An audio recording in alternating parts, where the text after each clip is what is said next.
But my name is Eric, and I am the Director of Children's and Youth Ministry here at Trinity. And today marks my second month of being here. And now you get to listen to me. Play-Doh. Play-Doh, isn't it wonderful? Don't you love Play-Doh? All right, everyone open up their Play-Doh. You already have it open? Excellent.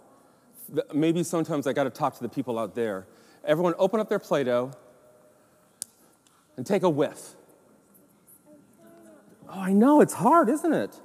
Here, I'll trade you. I'll open that one, give that one to you, and I'll take that one. How many of you does that smell bring back a memory from childhood? It does. It's amazing.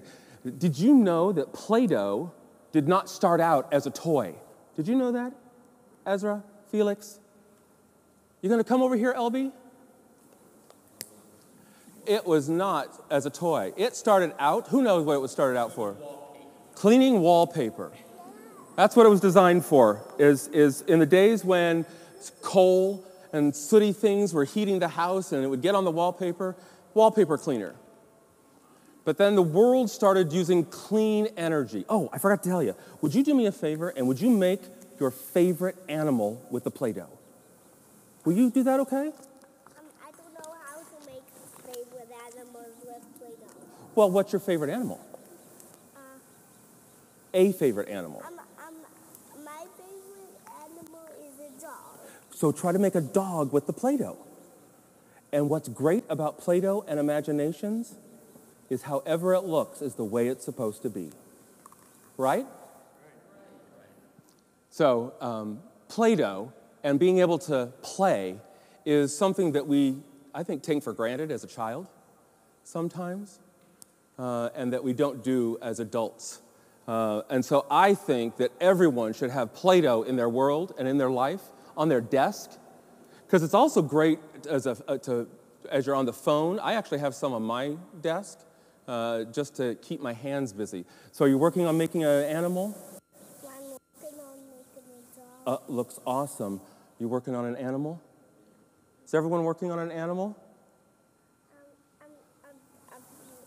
Even if it does not look like it, we can use our imagination. Exactly. I don't know if you heard what Elby said. He said, even if it doesn't look like it, we can use our imagination. Absolutely. Great job. What are you going to make for us, bud? Don't know? What's really fun is that most people have favorite animals that are different. So, Elby, you said yours was a dog. Bud, what's your favorite animal? A what? A snake? I love making snakes. I don't like snakes. Snakes are really easy to make with Play-Doh. They're favorite. They're just really, really, really easy. Love that. What's your favorite animal? A snake? I like that. What's your favorite animal, Ezra? Snake's easy, right? What about out here? What are some of your favorite animals, or what did you make with your Play-Doh?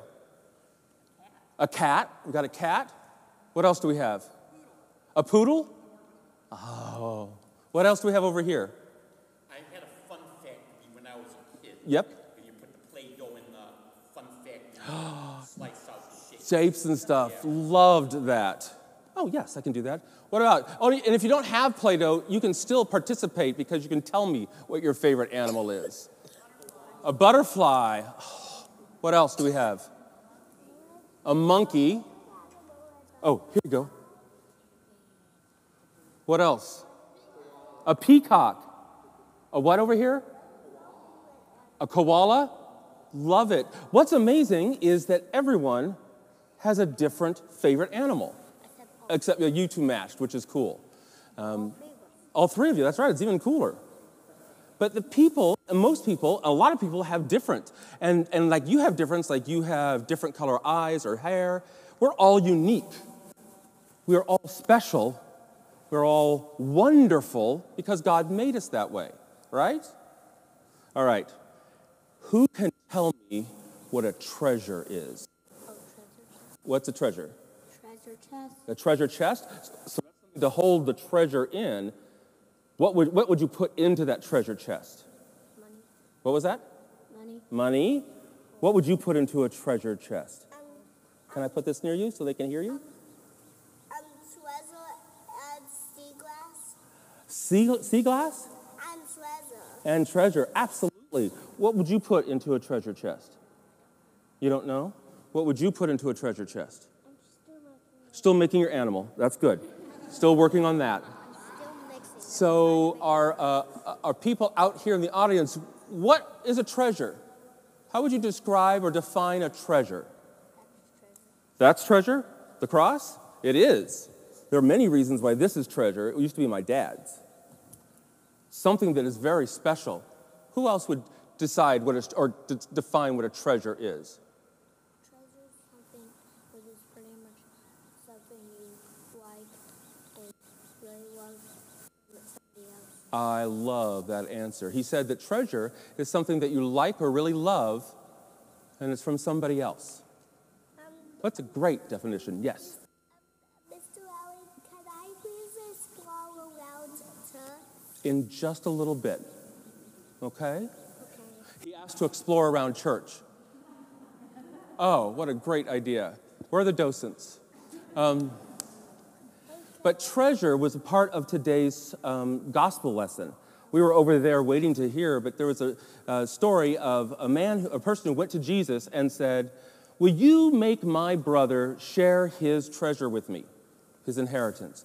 And Jesus said, well, he said lots of things, but he ended up telling a story, telling a parable. He told a parable of a man who had lots and lots of treasure. Now, how much treasure can you imagine? 1,500? I like that. I can imagine 10,000 zillion treasure. 10,000 zillion treasure. That is a lot. How much can you imagine? That much? More? More? Ezra? More. What about people out here? More? Who wishes they had lived in Illinois right now and bought a ticket? I mean, there's a lot of treasure potential. Yes. Treasure are the things that were given. And this man had lots of treasure, had lots of stuff. And what he decided to do is he didn't have enough room. Made a tongue for Jesus. You made a tongue for Jesus? So what does the tongue do for Jesus? It has made Jesus' tongue. Well, that's great. That's a great treasure. Imagine being able to listen to Jesus' words, because we now have Jesus' tongue. I made a plate of Jesus' tongue out of Play-Doh. Yes, you did. I am so happy. He told me he made Jesus' tongue out of Play-Doh. But the treasure that this man had, he wanted to keep it all to himself. And he wanted to, what he had, the rooms that he had couldn't fit it. So he wanted to tear those down and make bigger rooms to keep it. I would share. You would share? All right, give me a high five. That's an awesome thing to do, because I think that's a lot of what this gospel lesson is about. It's not about that it's bad to have treasure. What Jesus was saying was that if you take your treasure and hoard it and keep it to yourself and not share it, that's probably the bad thing. What do you think? So who would you share it with, bud? My friend Lincoln and my mom and my sister, because I'm going to put this closer so they can hear you. I would give it to my friend Lincoln and my sister and my mom because I want to share it with everybody. Awesome. Elby, who would you share treasure with? Yeah, my mom and everybody in the whole world. That's wonderful. Do you want to tell who you'd share it with? Okay. Do you want to tell who you'd share it with? Still working on okay, that's okay. That's okay. It can be difficult. I think it is important to share.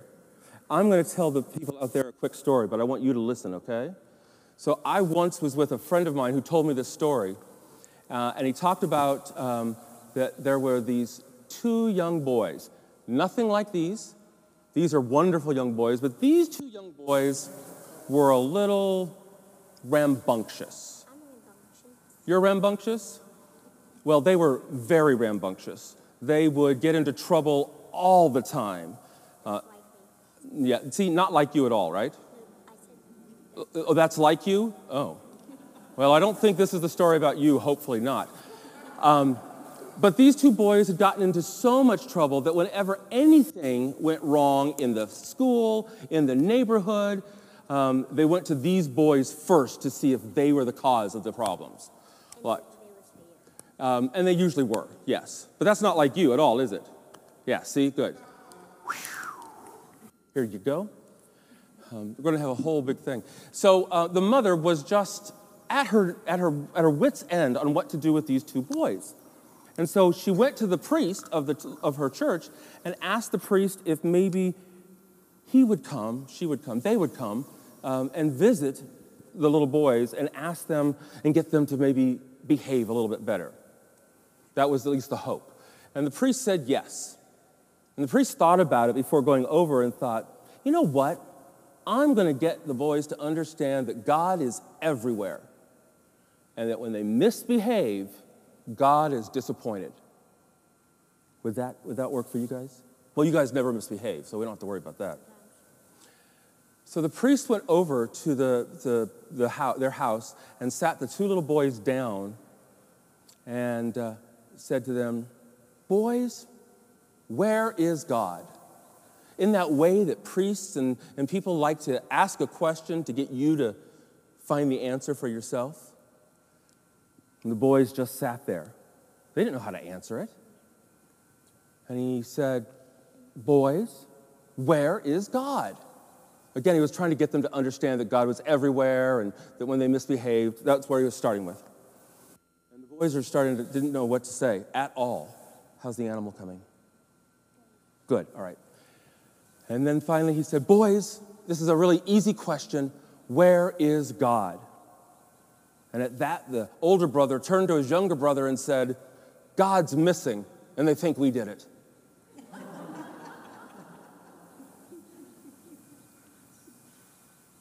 It would be pretty sort of sad if someone came up to us someday and said that God was missing in our lives, or God was missing in the lives of our young people.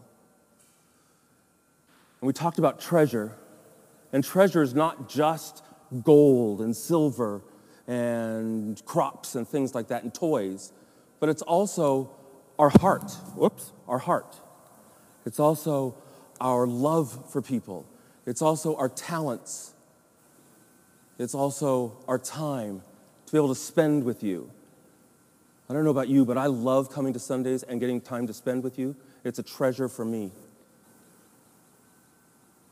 And that's a treasure for me too. Thank you very much. Elby told me it was a treasure for him too. I invite the people of Trinity to consider how awesome it would be if someone like Elby or others came up to you and said, God is present in my life, and I think you did it. I invite you to consider what your treasures are for everyone and ways that you can share it. And share it with our young people and share it with each other so that we can make this community here at Trinity an amazing place.